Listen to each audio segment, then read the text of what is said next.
Understanding SMART objectives.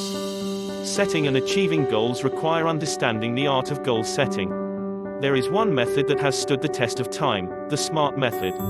Although there has been variation to what the acronym stands for over time, the main definition of a SMART goal is one that is specific, measurable, attainable, realistic, timely. Specific. When a goal is specific, then you have clearly identified what it is that you expect to be accomplished. A specific goal will answer the questions: who? Who is taking action or is affected? What? What is the result I want to achieve? Where? Is there a specific location? When? When do I want to complete this goal? Which? Are there restraints or requirements that have to be met? Why? Why is this important?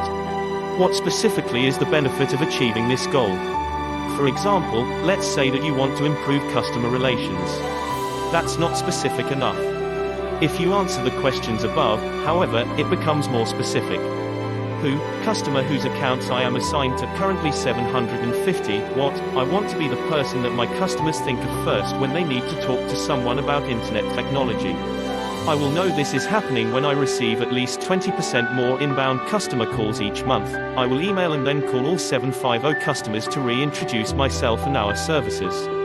Where? In the 5 states where I currently have customers. When? Within 6 months. Which? Starting with customers that I haven't heard from in more than a year. Why? To increase sales, reduce customer complaints, and increase customer satisfaction. Measurable. Each goal that you set should be measurable so that you have a means of ascertaining how far along you are in reaching the goal as well as when the goal will be complete.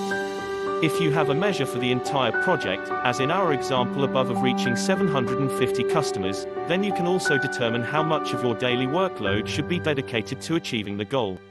So, for our example above, 750 customers need to be emailed and then called in enough time that we see a 20% increase in the amount of inbound calls within 6 months. Of course, that means that we should complete our outgoing contacts as soon as possible in order to allow time for the customers to respond.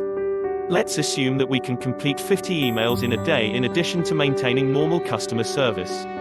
Then we know that we can email everyone in 15 workdays or 3 weeks.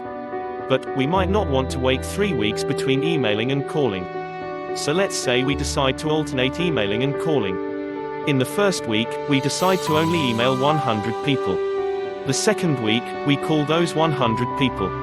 Then we alternate doing the same thing over the following weeks until we have completed our list. Not only do we now have a measurable goal, but we've determined the work that needs to take place in order to achieve that goal and how we need to implement that work into our regular routine so that we have the best chance of success. To find the measures for your goal, ask the questions: how much? How many? How often?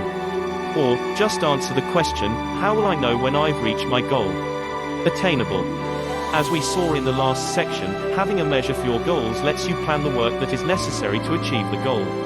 But before you begin working, you need to be certain that the goal is truly attainable. That is, in our example above, we had said that we wanted to see a 20% increase in inbound calls in just 6 weeks. How would our plan for reaching the goal have changed? Given our existing resources and the workload that we have to maintain while reaching for the goal, would that even have been possible?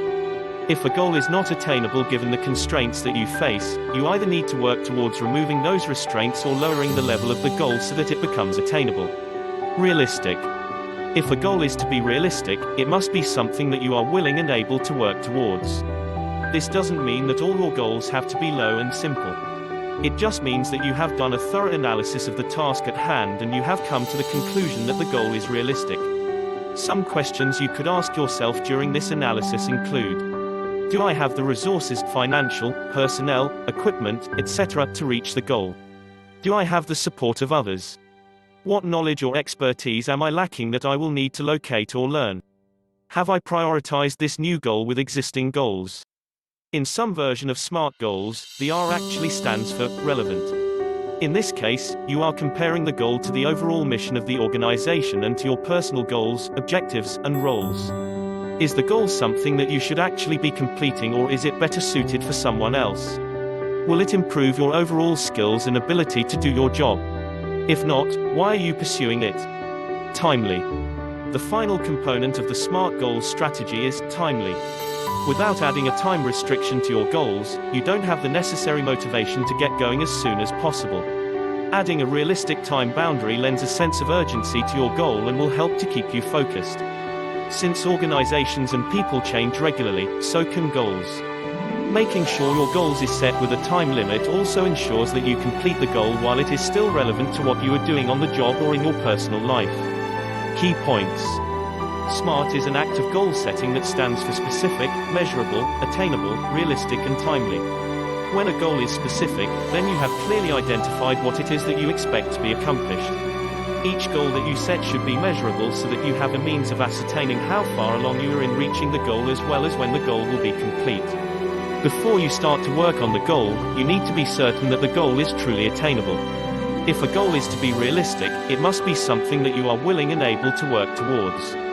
Adding a realistic time boundary lends a sense of urgency to your goal and will help to keep you focused. For further support, at Talent and Skills Hub, you can be supported by our instructors, counselors, and mentors on employability skills and other personal and professional development. You can book an appointment for one-to-one or group tutoring through our website, ts-hub.com.